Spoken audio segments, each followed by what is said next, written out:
진짜 불행한 일을 보니까 가짜 불행한 일이 보이더라고요. 아무 책이나 읽지 마요. 좋은 책을 읽읍시다.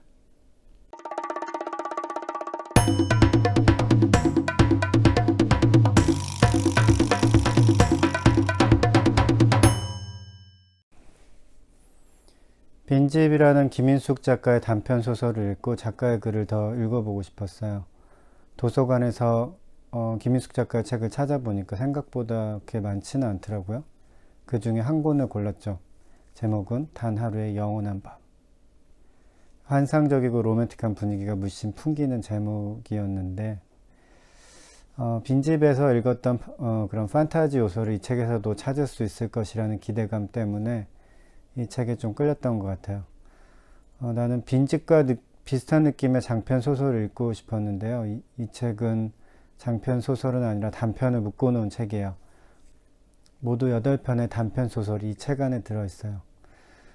내가 인상 깊게 읽었던 빈집도 이 책에서 한 부분을 차지하고 있어요. 결론부터 말하자면 이 책은 내 기대와는 매우 달랐어요. 기대와 현실이 달라서 좋을 때도 있고 나쁠 때도 있지만 좀 후자 쪽에 가까웠죠. 나는 빈집과 비슷한 소설을 읽고 싶었는데 여기에 나온 다른 소설은 같은 작가가 썼지만 빈집의 분위기와는 사뭇 달랐어요. 빈집이 평범하고 초라한 일상 속에서 발견한 보석의 가치를 이야기하는 소설이라면 여기 나온 대부분의 소설들은 인간의 행복을 끊임없이 공격해서 무너뜨리는 일상 속의 비극적인 사건의 나열이에요. 빈집과 다른 소설의 느낌은 서로 비슷한데 아주 사소한 차이로 인해서 빈집은 희망의 빛에 집중하게 되고 다른 소설들은 인간의 삶을 집어삼키는 그런 어두움을 보게 되었죠. 나는 책을 빌리자마자 읽은 소설이 단 하루의 영원한 밤이었어요. 제목을 준 소설이죠. 별과 같이 반짝일 것 같았던 제목이었는데 내용은 아니었어요. 하룻밤에 일어난 사건으로 인해서 여러 사람의 인생이 자신이 원하지 않는 방향으로 흘러가 버린 그런 이야기였어요. 하룻밤의 사건으로 인해서 그 사건에 연루된 사람들의 인생이 모두 그 밤을 벗어나지 못하게 되었으니까 제목이 맞기는 맞는 것 같아요. 그 단 하룻밤의 사건은 사랑일 수도 있고 실수일 수도 있었죠. 그런데 그것이 사랑이건 아니면 실수이건 간에 결과는 똑같았어요. 불행이 그들을 덮치는 거죠. 나는 여기에 나온 인물들의 그다지 매력을 느끼지 못했어요. 아무래도 이들이 무력하게 보였기 때문이었던 것 같아요. 주인공들은 닥치는 그 불행들을 극복하지를 못해요. 사실 지극히 현실적인 묘사이기는 해요. 눈에 보이듯 뻔한 결과이죠. 그래도 주인공들이 막 정신 승리를 하기도 하잖아요. 어떤 소설이나 영화에서는요. 근데 이 소설은 그러지가 않아요. 그러니까 너무 주인공들이 무기력하게 느껴지는 거예요. 대체로 다른 소설의 분위기도 비슷해요. 개연성이 매우 높고 현실을 잘 반영하고 있는 작품들이 대부분이에요. 여기에 나온 글들을 보니까 세상에 이렇게 나쁜 일들, 불행한 일들이 마구 일어나는구나 하고 생각했죠. 그러니까 불행이 불행을 덮는구나. 불행한 일이 일어났는데 그 일을 수습할 틈도 없이 더 불행한 일이 일어나는구나. 결국 인간의 최고 불행인 죽음이 모든 것을 해결하겠구나. 이런 생각이 들었어요. 글은 우울하고 슬픈 이야기로 가득 차 있지만 문장을 읽는 재미는 되게 솔솔해요.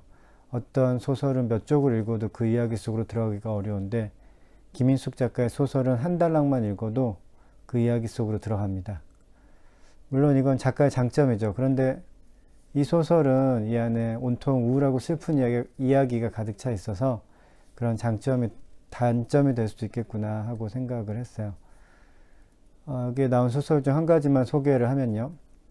아주 사소한 히어로의 특별한 쓸쓸함이라는 소설을 소개하고 싶어요.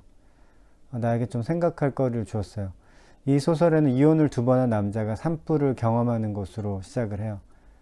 그리고 초능력을 가지고 있다고 주장하는 직장 동료 이야기. 그리고 이 남자의 2명의 전처에게는 각각 1명의 아들이 있고요. 이 아이들은 히어로를 좋아하죠. 애들은 다 히어로 좋아하니까. 아빠를 만날 때면 대화의 주제는 히어로죠. 그래서 2 아들 중 1명은 10대 중학생이고 다른 1명은 대여섯 살 된 어린아이예요. 이 소설에 나온 이야기예요. 그는 아이와 피자를 먹고 운동화를 사고 영화를 볼 작정이었다. 최근에 본 영화에서 이혼을 한 아버지가 전처와 함께 사는 아들에게 운동화를 사주는 장면을 보고 왜 모든 이혼한 아버지들은 전처와 사는 아들에게 운동화를 사주는지가 궁금했었다.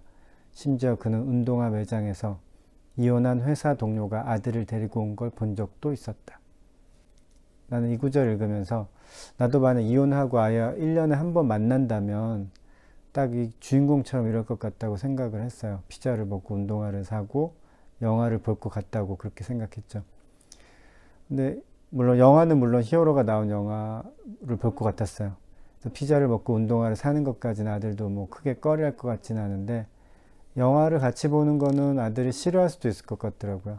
분명 자기가 좋아하는 히어로 영화는 나오자마자 친구들과 보러 가고 싶을 텐데 1년에 한 번 보는 아빠가 간다면 어색하기도 하고 영화의 재미가 반감되기도 할 것 같더라고요. 물론 히어로 영화를 아이들만큼 좋아하지 않는 아빠 어른에게도 이 일 자체는 좋은 일은 아니겠죠. 이 소설에서 주인공은 아들에게 선물 대신 5만 원짜리 지폐를 몇 장 쥐어줘요. 그런데 아이는 그 돈을 주머니에 넣지도 않고 손에 든 채로 버스를 기다려요. 아빠는 아들에게 얼른 주머니에 넣으라고 한마디 할 것도 같은데 이 소설에서는 그렇게 못해요. 1년에 한 번 보는 아이에게 나쁜 소리, 잔소리를 할 수 없었기 때문이죠. 내가 이 소설이 기억에 남았던 이유는 아이들에게 끊임없이 잔소리를 하는 내 모습이 보였기 때문이에요. 그러면서 내가 아이들한테 하는 말 있잖아요. 야, 아빠도 너한테 잔소리하고 싶어서 하는 게 아니야. 네가 말 잘 안 들으니까 아빠가 계속 얘기하는 거야. 아빠도 지친다. 이렇게 얘기하잖아요. 근데 정말 지치는 일이죠. 하지만 이 소설을 보니까 내가 잔소리를 계속해야 하는 이 불행한 일은 진짜 불행한 일은 아니더라고요. 그러니까 진짜 불행은 아들에게 잔소리를 할 수 없는 이 소설 속의 주인공이 겪고 있는 것이 진짜 불행이라고 생각이 들었어요. 그러니까 진짜 불행한 일을 보니까 가짜 불행한 일이 보이더라고요. 불행한 일들이 제 굴비 엎듯이 나열되는 소설을 보고 의외의 수확을 거둔 거죠. 이 책은 글이 되게 좋아요. 문장력도 좋고 관찰력도 뛰어납니다. 근데 내용이 좀 더 신나는 내용이었으면 좋겠어요. 그래서 아마 김희숙 작가가 쓴 다른 책에는 좀 더 신나는 내용이 있지 않을까. 그래서 다른 책도 한번 찾아보려고요. 아무 책이나 읽지 마요. 좋은 책을 읽읍시다.